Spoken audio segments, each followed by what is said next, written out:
6 yanvar 2026 il. 4 cənnət çıxışı. Nahar yeməyi. Sən bilirsən, mən bir alan tankım. Özdə düz 10 dənə. Biri mənə əl salsadı. Mən bilmirəm. Hələ birisi ki, mənə əl salsın. Hə, bir də mən ufaq görmüşdüm. Onların biri mənim qapımın üstündən keçdi. Mən də sənin babam dedim. Ana uşaqların söhbətini kəsdi. Ay uşaqlar, yeməyinizi yeyin. O qədər də danışmayın. Yoxsa boğazınızda qala bilər. Mənim işim şimdi çoxdur. Mən xəstəxanaya gedəcəm. Timur bazından müğayət edin.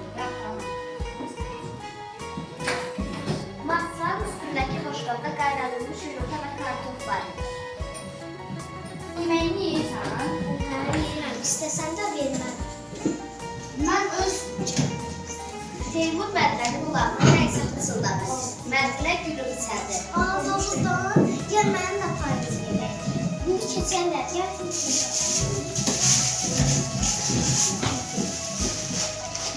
Teymur gedəkcə dəstəlatlıdır. Bağlamanı götürüb, qapıdan çıxdılar.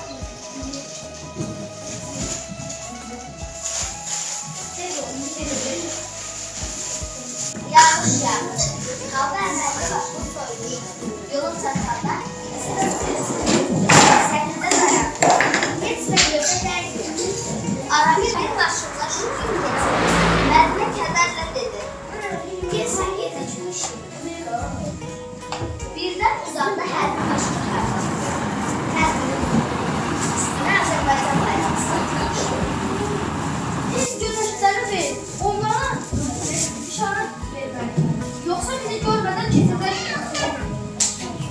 Seymur bacısının kırmızı gözlərinə baxıb birdən qışqırdı. Əskərlər, saxlayın, əskərlər, saxlayın. Bizi görür. Bizi görürsünlər.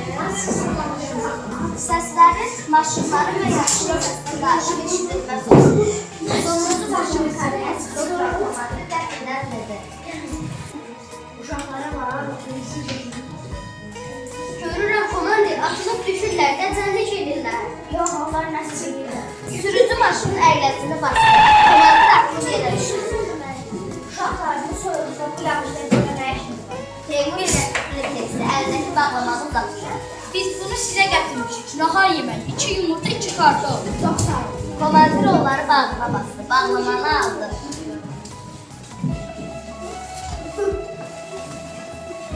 Onun gözləri yaşardı. Kövrəldi. Şadlıqlarla başına doğru. Qapını açıb oturanda uşaqlara bir də baxdı. Qəti səslə dedi. Biz